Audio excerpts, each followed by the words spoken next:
So this golf cart's running with the key switch off. That's a no-bueno there. Easy way to test this is we'll go ahead and push the throttle. Okay, so we have a different problem here.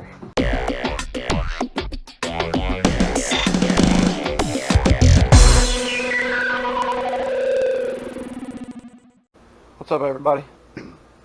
Thanks for tuning in again to Kart Smart TV. Now we got another one in here. It's got battery problems again, and so what we got to do is just dive in and find out what we got going on and see if we got to put a set of batteries in or not. So let's get after it.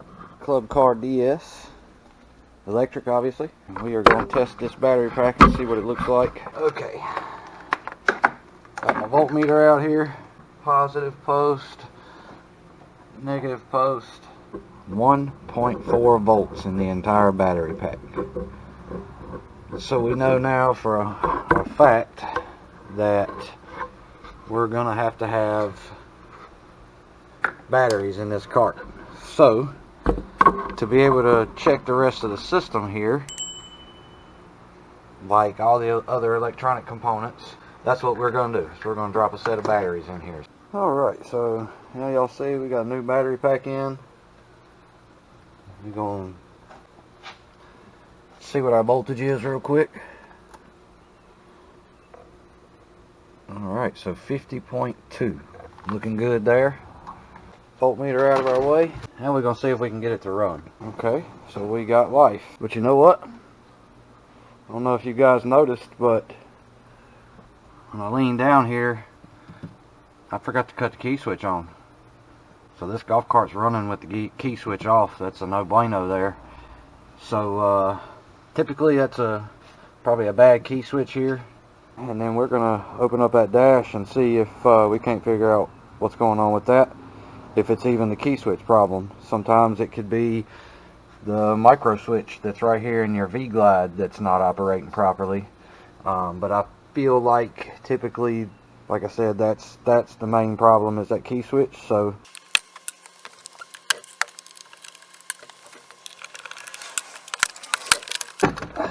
there we go. Alright guys. Okay, so when we go to test this key switch, it'll be just a simple continuity check just to make sure that it's coming on and going off like it's supposed to. And I feel like that's probably what's going on here.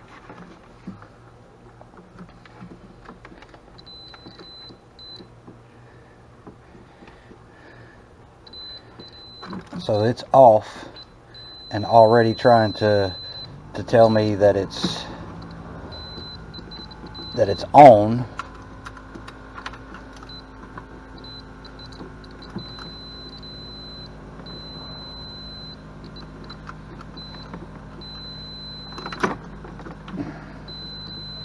Yep.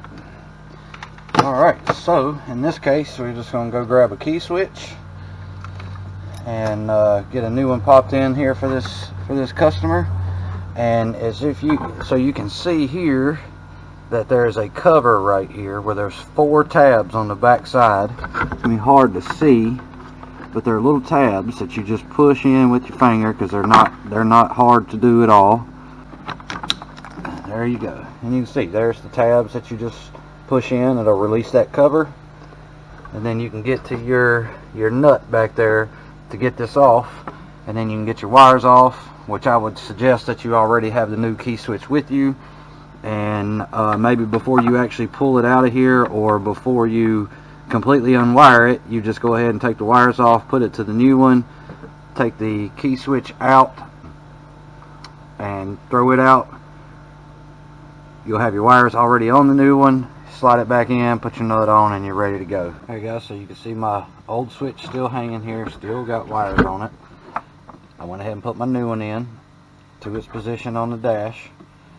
Now I'm going to take off the wires and put them where they go to the new key switch. Okay, so there we go. New key switch installed. Pretty simple. Now we need to see if it's actually what the cause is, which I'm pretty sure we identified that with the continuity check. Easy way to test this is we'll go ahead and push the throttle. Okay, so we have a different problem here. It's kind of weird that switch is still not working though. I mean, that was pretty clear. We should have been getting a continuity beep on that test we just did. So I'm gonna set the old key switch off to the side. Potentially we might be able to put it back in for the customer, but we're gonna get back up under the seat here and see what's going on with that micro switch at the V-Glide, and see if it might be our culprit of allowing this thing to run when the key switch is off. So coming in here to my V-Glide box and checking my micro switch to make sure it was operating properly, and it's a simple continuity check on that as well. Put your leads on it, push the pedal down, it should click and your meter will sound off. So I got that and I was like, okay, we don't have a bad switch. Come up here to the key switch and did another continuity test on the new one, because that's when I was like, okay, well maybe I got a brand new bad key switch. It does happen. I did get proper continuity from the key switch, so I know that key switch was good. I also borrowed another key switch from my shelf back here to make sure that when I run the same continuity check on the key switch that it did what it was supposed to do. And the new one off the shelf did. Like I said, we got that one now doing the same thing. I still had the same situation going on. With the proper key switch operation, it would still run with it in the off position, and it was confusing me for a moment. And so I thought to myself, well, wait a minute. Key switch excites the solenoid. The micro switch in your V-Glide activates the solenoid. So the key switch is providing the 48 volts to the solenoid, which is underneath here in underneath our access panel right here. Okay, so the key switch excites or energizes our solenoid. Okay, and then when you hit the pedal, the micro switch throws the voltage to the small lugs to activate the solenoid. That's what I was not hearing when you would actually try to take off and run. So what that told me is that we had a bad solenoid. And these two posts are actually welded together on the inside of this thing, causing it to not operate properly. And so, with the key switch off now, you can see it in its off position, I got no run. Pedals all the way down, there's no run. Alright, so let's turn this on. Key switch is in the on position, and there we go. So, when it comes to these little bit older model club cars, it's literally could be any number of those things, but from the key switch to the micro switch and then to the solenoid, that could be our problem here. So in this case, this was a bad solenoid, causing it to be able to just run whenever it wanted to if the pedal was pushed, because the V-Glide has the copper contacts with the wiper brush inside of here. All it needs is the voltage, and it carries the signal to your controller to tell it to go. When the solenoid is automatically activated because of these two posts being welded together on the inside, that's the reason why it wanted to run without the safety part involved here. And now we're just gonna let this do its thing for a few minutes, get a good little boost back into the battery pack, being that they're fresh off the pallet. That's another thing that we can talk about, is that just because you put brand spanking new batteries in does not mean that they are fully charged. They do not get charged while they are sitting on the shelf from the company that you buy them from. So as soon as you install those batteries, you need to let this thing charge, get fully charged. That way all 6 batteries are at the same voltage across the board.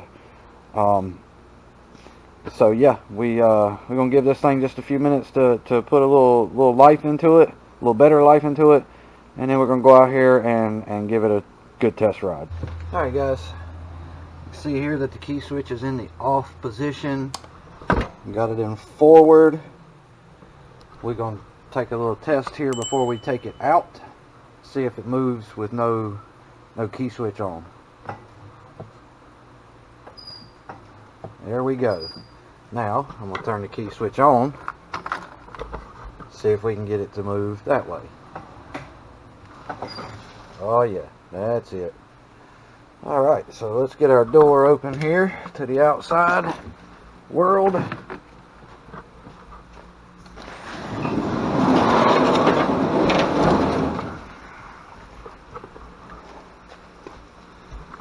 By the way, you guys need to talk the boss man into getting me an automatic door.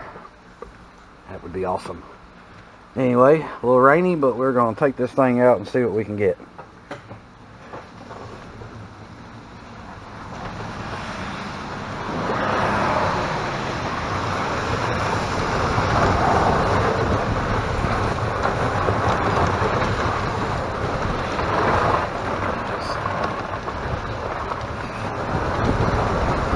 It is operating just fine.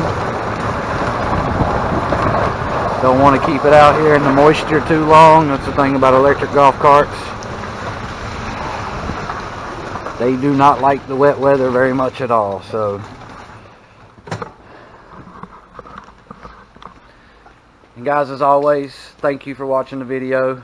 Hopefully this will help some of you guys out with maybe a problem you're having like this. Just be sure to run those continuity checks on your key switch, on your micro switch in the V-Glide, and then remember that the solenoid can be welded together like I had here, which we did have a key switch problem that shows on the video here. So just keep that in mind, that any of those pieces there could be the problem that these carts have when they will actually run with the key switch off. So don't forget to like, comment, subscribe. Also, that QR code at the bottom of the screen takes you directly to our website. Any of these parts you see me using to fix these golf carts with, you can get from our website, along with all the accessories that go on golf carts. Basically anything you can think of you want on your golf cart, we can handle getting that for you. If you need some help with tech issues like this, please feel free to call us. I believe our phone number is on the channel there somewhere as well. And also leave a comment and we will reach back out to you. That's going to do it for this one, guys. Thank you so much for watching. God bless you all.